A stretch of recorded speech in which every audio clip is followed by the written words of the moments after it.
I love your countries because it's very beautiful. I see the building is very grand, and I'm happy to see this.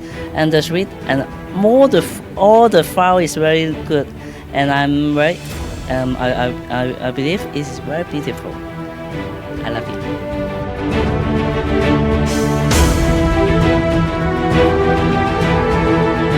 در این ساعت گذراندن خیلی هم خرسند شدن از همین شهر زیبای دوشنبه، از همین تولوری خوشرو و یا باز میخواهند که به همین دوشنبه برگردن.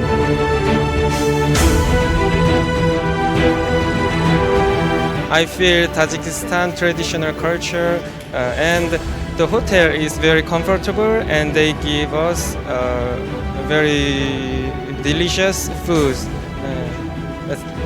خیلی ممنون. همه چیز خوب بوده. از آقای عبدالملک و گروهش و تیمش تشکر میکنیم چون واقعا خیلی زحمت کشیدن.